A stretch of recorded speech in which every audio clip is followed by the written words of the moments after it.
All right, so today we're going to pick up where we left off on Friday in section 6.3.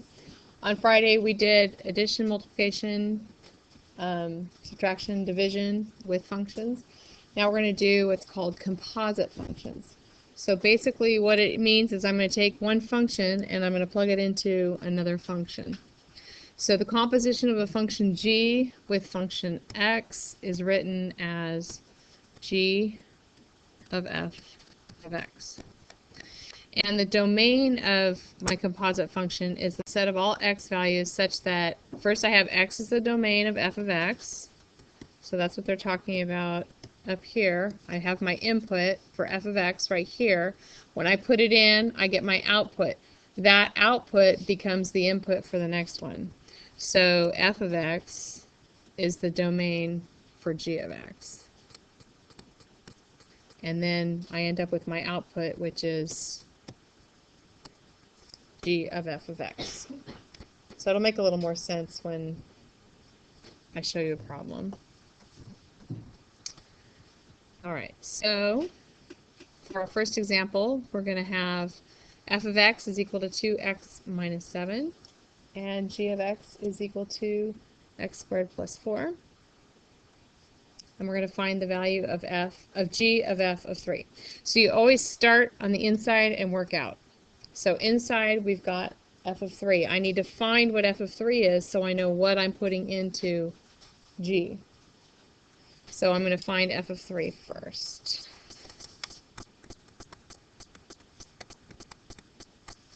And so I plug in a 3 for x. I get 2 times 3 minus 7, so that's 6 minus 7, and that equals negative 1. Now I'm going to take that negative 1, that's my input for g. I'm going to put it in for the x there. So I get negative 1 and I square it, plus 4. That's 1 plus 4, that equals 5. So g of f of 3 would equal 5. So you plug it into the inside one, get your answer, and plug that into the other one, the outside one. Okay? Questions? All right, so here's one for you guys to do. You can just do it in your notes if you want. Or if you really are dying to use a whiteboard, you can use a whiteboard.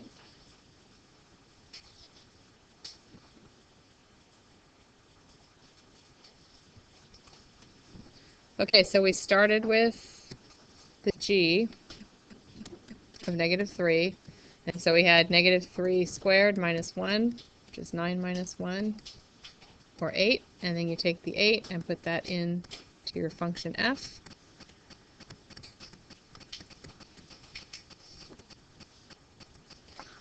And we get 24 minus 4. So the answer was 20. I think most of you guys got that. Right? Okay. All right, so now what we're going to do is instead of plugging numbers in, we're going to plug expressions in. But we're still basically doing the same thing. It's just now where x is, instead of putting a number, we're going to put another expression. So we're going to let f of x equal 4x to the negative 1. And g of x will equal 5x minus 2. And then we're going to find f of g of x, g of f of x, f of x, and then the domain for each of those. All right, so what we're going to do, first I'll do a, which is f of g of x. So what's going inside, what I'm going to put into f is g of x.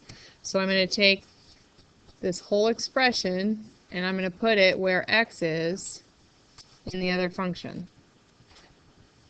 So f of x is 4 times x to the negative 1 power. Where the x is, I put 5x minus 2.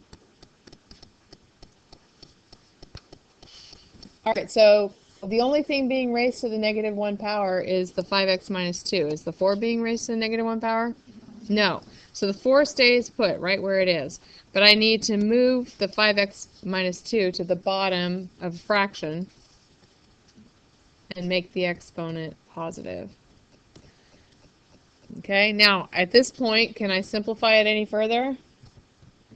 No, I can't, because remember, when you have a minus sign or a plus sign between two things that are like a package deal, you can't divide out just the two. You've got to have a greatest common factor that you divide out to reduce it. So there's nothing that reduces, so that's my answer right there. All right, so now I'm going to go the other way around. Now I'm going to do g of f of x.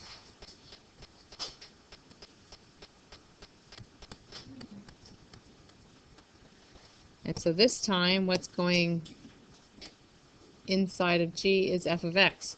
So I'm going to take f of x and put it where x is in function g. So we're just going the other way around. All right, so function g is 5x minus 2. So where the x goes, I put 4x to the negative 1. So when I have a negative exponent, what's that mean? I'm going to have to move it. So just the x to the negative 1 moves. So I have 5 times 4 over x minus 2. And so if you multiply that out, you get 20 over x minus 2. And again, there's no greatest common factors. There's nothing I can do to reduce the fraction any further. And finally, we have f of x. So I'm going to put f of x into itself. So where the x is, I put 4x to the negative 1, and that's to the negative 1 power. So you got a couple different ways you could tackle it. You could decide to first fix the inside there, and then flip it over after, and you'd have 4 times x over 4, and so that equals x. Or you could raise the power to a power, and you would have had 4 to the negative 1, x to the first power, but you still end up with the same answer. So we end up with x, because the 4's cancel out.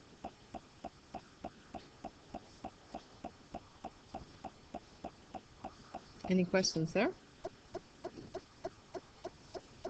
All right, so let's take a look at the domain for each of these.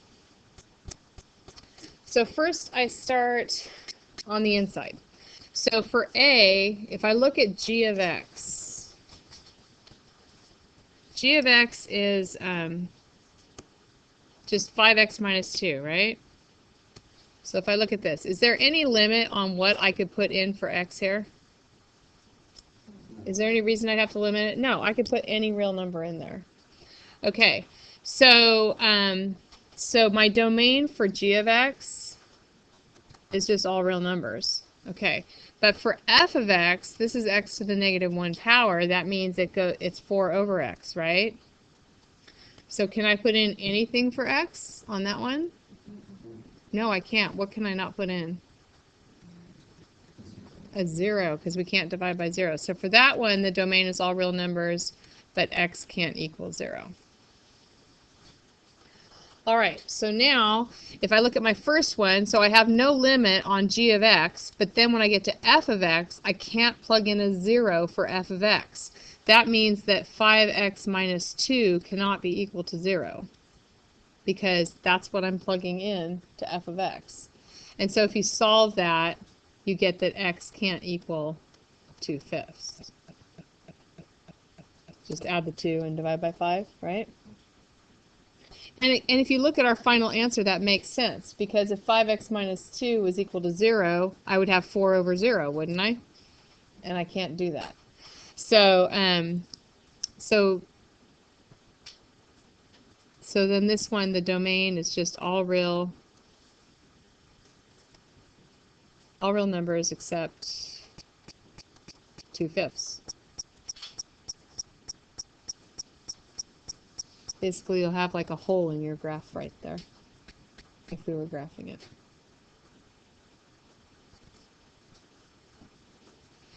If we look at the domain for B, Now we're going the other way around. F of x, we can't have x equal to 0. So will 0 ever get, will the answer, when we put in 0, there won't ever be put into g of x, because we can't ever have x be 0 to begin with. So, and again, if you look at the form of the answer, 20 over x minus 2, you can see right there just how the answer is. It also wouldn't work. So the domain for this one is all reals except 0.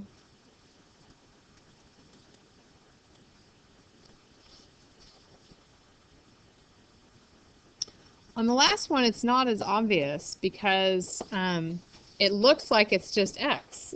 I mean, we got the answer as x, and x is just x, so can I make x anything? And normally you would say, yeah, you can make x anything, but you have to think about where it came from. It actually came from this over here where x was on the bottom. So because in the original f of x function, x can't equal 0, it still cannot equal 0, even though when we put them together, we just ended up with x. So the domain for that one is also all real numbers except 0.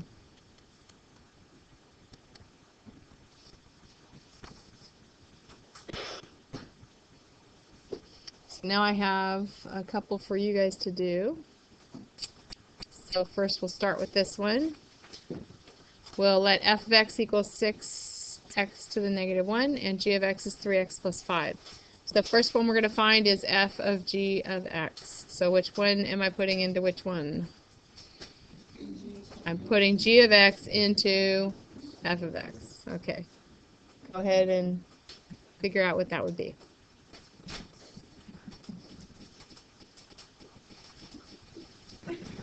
All right, so as I was walking around, it looked like most of you had 6 over 3x plus 5. Now on my domain, does anybody have a thought on what the domain would be for this one? It's going to be all real except for one thing. No, not 0. Negative 5 over 3, right, because if I plug in negative 5/3 down here, that's going to be negative 5 plus 5, that's going to equal 0. I can't have that, right? So my domain is all real numbers except for negative 5/3. All right, then let's go the other way around. Show me what you think g of f of x is.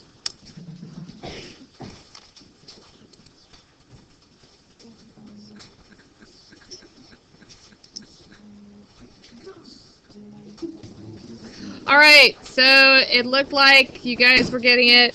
When we plug it in, you should have ended up with 18 over x plus 5. And what can x not equal? 0. Right, x can't equal 0. All right, that's it for today.